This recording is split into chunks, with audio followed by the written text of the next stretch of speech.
Hello everyone, welcome to Vinifarm and I am Vishal here and today I am going to discuss about one compartment open model IB infusion administration। तो क्या होता है one compartment open model? सबसे पहले हम इसको समझते हैं। वन कंपार्टमेंट का मतलब होता है इसमें हमारी जो पूरी बॉडी है उसको सिंगल कंपार्टमेंट माना जाता है। पूरी की पूरी बॉडी को सिंगल कंपार्टमेंट, ब्लड वेसल्स अलग या ब्लड टिश्यू ऑर्गेन को सबको अलग अलग नहीं माना जाता, पूरे को पूरा सिंगल माना जाता है। ओपन मॉडल क्यों बोला गया इसको? ओपन मॉडल इसलिए बोला गया इसमें क्योंकि ड्रग एंटर होती है, डिस्ट्रीब्यूट होती है और एलिमिनेट हो जाती है। तो रेट इन और आउट, इस तरीके से इसको बोला जाता है ओपन मॉडल। आईबी इन्फ्यूजन क्यों बोला गया इसको? आईबी इन्फ्यूजन इसलिए बोला गया इसको क्योंकि जो ड्रग है वो एक कांस्टेंट रेट से हम इसमें प्रोवाइड करते हैं, बॉडी के अंदर कांस्टेंट रेट से या जीरो ऑर्डर में इन्फ्यूजन इसका प्रोवाइड करते हैं। जैसे कि फॉर एग्जांपल आप देख सकते हैं कि जो ड्रिप हम लगाते हैं वो इन्फ्यूजन कहलाता है, और बोलस में क्या होता है, हम इंजेक्शन का यूज करते हैं, इंजेक्शन डायरेक्ट लगाते हैं बॉडी में। तो पहली चीज हो गई, हमने इसको डिफाइन किया कि one compartment open model IB infusion क्या है। सेकंड हम देखेंगे कि नीड या क्यों जरूरत पड़ी आईबी इन्फ्यूजन की। तो आईबी इन्फ्यूजन की जरूरत इसलिए पड़ी क्योंकि जो आपका हाईली पोटेंशियल ड्रग होती है, जो ड्रग बहुत ही पोटेंसी जिनकी ज्यादा होती है, उसको आईबी बोलस से नहीं दिया जा सकता है। यदि कोई ड्रग टॉक्सिसिटी प्रोड्यूस करती है या हायर कॉन्सेंट्रेशन में इंजेक्शन के फॉर्म में देने में, तो उसको भी हम आईबी इन्फ्यूजन के फॉर्म में दे सकते हैं। फिर यदि हम बात करें कि रिक्वायर्ड होती है जब हमको स्टेडी स्टेट कॉन्सेंट्रेशन, मतलब लॉन्ग टर्म तक हमें ब्लड में प्लाज्मा में ड्रग का कॉन्सेंट्रेशन मेंटेन करना है, तब हम आईबी इन्फ्यूजन का यूज करते हैं। फिर यदि हमें कांस्टेंट रेट चाहिए ड्रग का बॉडी में, तब हम कर सकते हैं। और स्टेबल कॉन्सेंट्रेशन के लिए हम आईबी इन्फ्यूजन की जरूरत पड़ती है, जो आईबी बोलस में पॉसिबल नहीं है। फिर हम बात करते हैं कि ऑर्डर ऑफ काइनेटिक्स क्या होता है। ऑर्डर ऑफ काइनेटिक्स की बात करें one compartment open model IB infusion में, तो इसमें दो तरीके के ऑर्डर होते हैं, एक होता है जीरो ऑर्डर, एक होता है फर्स्ट ऑर्डर। जो इन्फ्यूजन रेट होता है बॉडी में, इन्फ्यूजन का जो रेट होता है वो जीरो ऑर्डर काइनेटिक को फॉलो करता है, और आपका जो रेट ऑफ एलिमिनेशन होता है जब आपका इन्फ्यूजन स्टॉप हो जाता है तो फर्स्ट ऑर्डर से ड्रग एलिमिनेट हो जाती है। फिर हम समझेंगे कि एडवांटेज क्या है इसके। यदि हम बात करें एडवांटेज के, तो आपका ये जो आईबी इन्फ्यूजन है ये आपकी जो फ्लक्चुएशन होता है, मिनिमम और मैक्सिमम जो इफेक्टिव सेफ लेवल होता है वो फ्लक्चुएशन नहीं होता है। स्पेशली जब हम बात करते हैं ड्रग का जब नैरो थेरापेटिक इंडेक्स होता है तब के केस में, यदि आपको रिहाइड्रेशन थेरेपी देनी है तब आप आईबी इन्फ्यूजन का यूज कर सकते हैं, एडवांटेज है। और पेशेंट आपका अनकॉन्शियस है तब आपका ये एडवांटेजेस फैक्टर होता है। अब यहां तक हमने इसके बारे में डिस्क्राइब किया कि one compartment open model IB infusion है। इसके बाद में आपको क्या बताना है कि इसके लिए मॉडल को आप कैसे रिप्रेजेंट करेंगे, pharmacokinetic model for one compartment open model IB infusion administration. तो इसके लिए आप देखें मॉडल को इस तरीके से हम रिप्रेजेंट करेंगे कि ड्रग बॉडी में एंटर करेगी, लेकिन किस फॉर्म में एंटर कर रहे हैं हम यहाँ पर R0 को हम यहाँ इंडिकेट करते हैं इन्फ्यूजन से। इन्फ्यूजन मतलब बॉटल की ड्रिप हमने लगा दी है और इन्फ्यूजन से बॉडी के अंदर आपका ड्रग एंटर करने लगा इन, तो इन्फ्यूजन रेट ये जीरो ऑर्डर फॉलो करेगा। और यहाँ पर ब्लड और टिश्यू जो कि सिंगल कंपार्टमेंट वन कंपार्टमेंट हम मान रहे हैं, और के ई क्या है आपका एलिमिनेशन है जो कि फर्स्ट ऑर्डर रेट फॉलो करेगा। तो ये आपने बता दिया कि फार्माकोकाइनेटिक मॉडल क्या है। इसके बाद में इसको बताने के लिए इसकी जनरल इक्वेशन क्या है, तो जनरल इक्वेशन हम देखेंगे। तो जनरल इक्वेशन बताने के लिए यदि आप देखें तो dx अपॉन dt, तो dx अपॉन dt क्या है, जो आपका rate of change in drug concentration in the body, जो हमारी बॉडी में रेट क्या है कॉन्सेंट्रेशन चेंज होने का बॉडी एट टाइम टी, किसी भी टाइम टी में जो कॉन्सेंट्रेशन चेंज हो रहा है वो क्या होता है, तो it is the difference of infusion rate following zero order and minus आपका एलिमिनेशन रेट जो कि फर्स्ट ऑर्डर फॉलो कर रहा है। तो ये आप बताएंगे जनरल इक्वेशन के लिए थ्योरी। अब देखेंगे तो dx अपॉन dt बता देंगे। dx अपॉन dt क्या है, rate of change in concentration in the body. फिर R0 क्या है आपका इन्फ्यूजन रेट जो कि क्या कर रहा है, जीरो ऑर्डर फॉलो कर रहा है। यहाँ पर के ई क्या है, एलिमिनेशन रेट। माइनस साइन क्यों लगाया है, क्योंकि ये एलिमिनेट हो रहा है, ड्रग जो है बॉडी से लॉस हो रहा है, इसलिए माइनस साइन।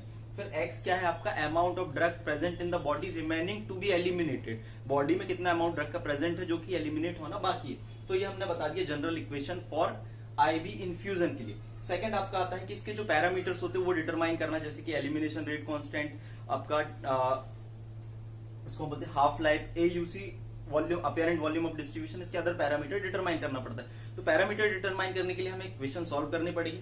तो सबसे पहले हम देखते हैं एलिमिनेशन रेट कांस्टेंट या प्लाज्मा ड्रग कॉन्सेंट्रेशन हम कैसे डिटरमाइन करेंगे।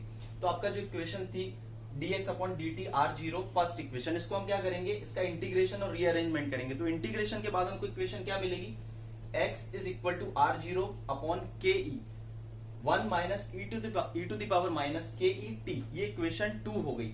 अभी देखेंगे तो x के फॉर्म में it is very difficult, x के फॉर्म में ड्रग का जो है कॉन्सेंट्रेशन डिटरमाइन करना डिफिकल्ट होता है। तो हम क्या करेंगे, वॉल्यूम ऑफ डिस्ट्रीब्यूशन क्या होता है, x अपॉन सी। तो हम x की वैल्यू निकाल लेंगे, यहाँ से क्या हो जाएगा, x is equal to V D into सी।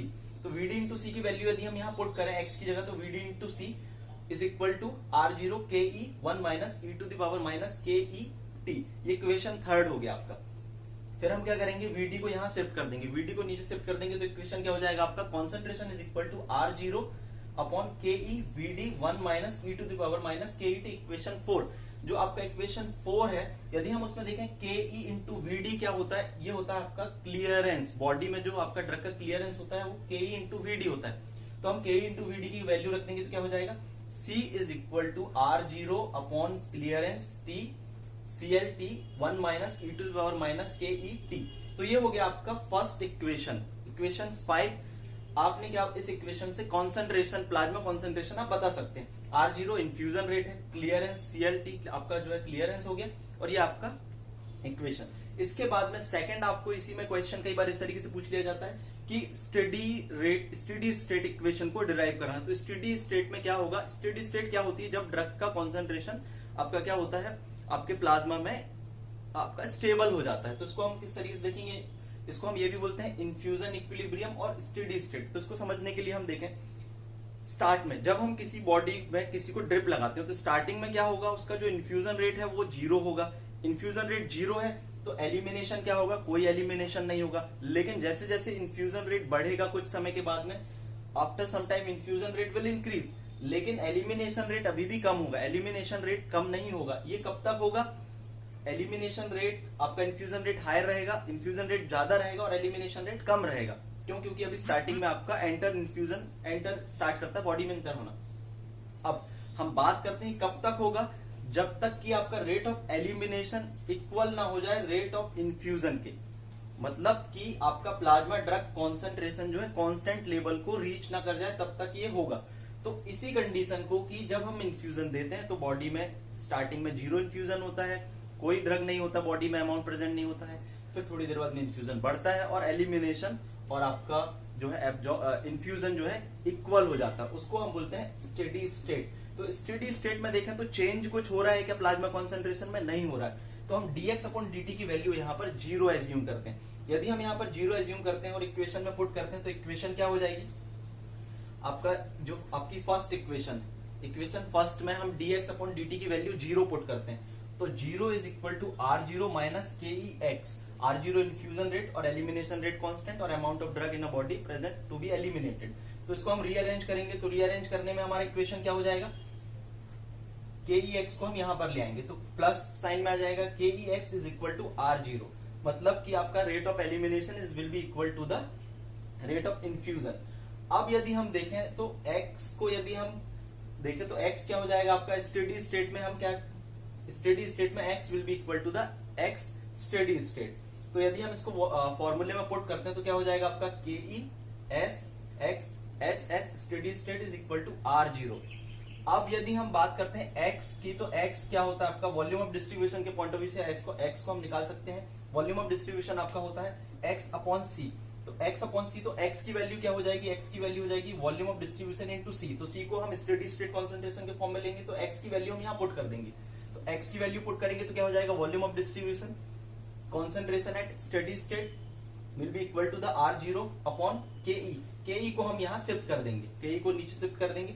फिर हम Vd को भी नीचे शिफ्ट कर देंगे तो क्या हो जाएगा, CSS concentration at steady state R0 upon K E Vd। तो के ई Vd क्या होता है, के ई Vd हमने यहाँ पर भी देखा क्लियरेंस, तो हम यहाँ पर इसकी वैल्यू पुट कर देंगे। तो कॉन्सेंट्रेशन स्टेडी स्टेट में क्या होगा, it will be the ratio of infusion rate upon clearance, total clearance.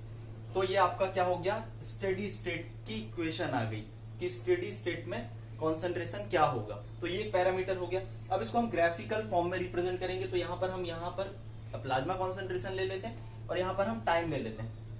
अब देखें, अब जब आपकी ड्रग यहाँ से धीरे धीरे इन्फ्यूजन रेट बढ़ता है, तो इन्फ्यूजन रेट बढ़ता है तो एक पॉइंट ऐसा आता है जहां पर ये कॉन्सेंट्रेशन या स्टेडी स्टेट को अचीव कर लेता है। फिर एक पॉइंट तक जब तक इन्फ्यूजन चलता है, यहाँ पर ये 0 ऑर्डर फॉलो करता है, स्टेडी स्टेट में इक्वल हो जाता है। और यहाँ पर जब ये इन्फ्यूजन स्टॉप हो जाता है तो क्या होता है, आपका ड्रग जो है फर्स्ट ऑर्डर से एलिमिनेट हो जाता है। यहाँ पर ये 2R0 किस चीज को इंडिकेट करता है, उसी ड्रग का यदि हम इन्फ्यूजन डिफरेंट रेट से यदि देते हैं तो उसका डिफरेंट हमको ग्राफ मिल सकता है।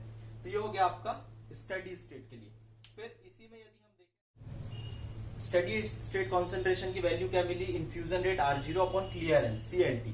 यदि हम CSS की R0 अपॉन CLT की वैल्यू CSS जो यहाँ पर इक्वेशन 5 में पुट करते हैं तो हमें इक्वेशन क्या मिलती है, इक्वेशन 5 ये है। यहाँ पर R0 अपॉन CLT की वैल्यू यदि हम CSS रखते हैं तो इक्वेशन हमें ये मिलता है। यदि इस इक्वेशन को हम रीअरेंज करेंगे तो हमको क्या इक्वेशन मिलेगा, कॉन्सेंट्रेशन स्टेडी स्टेट पर concentration minus plasma concentration upon CSS is will be equal to the e⁻⁻KET। ये आपको सॉल्व करके मिलेगी। फिर उसके बाद यदि हम इसको log बेस 10 के फॉर्म में लेते हैं तो इक्वेशन क्या हो जाएगा, log CSS minus C upon concentration at steady state is will be equal to the -KET upon 2.303। आपका log बेस 10 की जो वैल्यू होती है यदि इसकी वैल्यू हम log बेस के फॉर्म में देखें तो ये इसकी वैल्यू होती है। यदि इसका ग्राफ हम प्लॉट करें log CSS माइनस CSS में और टाइम के वर्सेस तो हमको क्या मिलता है, स्लोप मिलता है। स्लोप क्या आपका -KET अपॉन 2.303। अदर पैरामीटर भी हम डिटरमाइन कर सकते हैं जैसे कि हाफ लाइफ। हाफ लाइफ क्या होता है कि वो इनिशियल से हाफ क्वांटिटी हो जाना आपका ड्रग का कॉन्सेंट्रेशन प्लाज्मा में। तो टी हाफ की वैल्यू को हम कैसे पैरामीटर को डिटरमाइन कर सकते हैं, T half will be equal to the 0.693 upon KE। और वैसे ही हम बात करें यदि AUC एरिया अंडर कर्व की वैल्यू को भी हम डिटरमाइन कर सकते हैं, infusion rate into T. T क्या है यहाँ पर, इन्फ्यूजन टाइम KEVD की वैल्यू हम पुट करेंगे तो क्या आ जाएगा, क्लियरेंस। और R0 अपॉन CLT क्या होता है, CSS। यहां से यदि हम देखें तो R0 CLT तो आपका AUC की फॉर्मूला क्या हो जाएगा आपका CSS और T। ठीक है आपका इन्फ्यूजन रेट। तो ये पैरामीटर्स आप one compartment open model IB infusion में डिटरमाइन कर सकते हैं। इसमें एक और क्वेश्चन पूछा जाता है आपका कि IB infusion plus loading dose या loading dose plus IB infusion. तो लोडिंग डोज क्या होता है कि किन के लिए होता है, जब कभी क्या होता है जो जिन ड्रग्स की हाफ लाइफ बहुत अधिक होती है उसमें हमें क्या जरूरत पड़ती है, हाफ लाइफ अधिक होने के कारण उनको स्टेडी स्टेट पहुंचने में काफी टाइम लगता है। तो हम उसका एक लोडिंग डोज का इंजेक्शन हम बॉडी में लगा देते हैं स्टार्टिंग में, जिससे कि क्या होता है वो इजीली आपका हाई कॉन्सेंट्रेशन प्लाज्मा में आपका पहुंच जाए। और उसके बाद में हम इन्फ्यूजन स्टार्ट कर देते हैं। इन्फ्यूजन स्टार्ट करने से क्या होता है कि इजीली आपका स्टेडी स्टेट पहुंच जाता है। So thank you very much and all the best.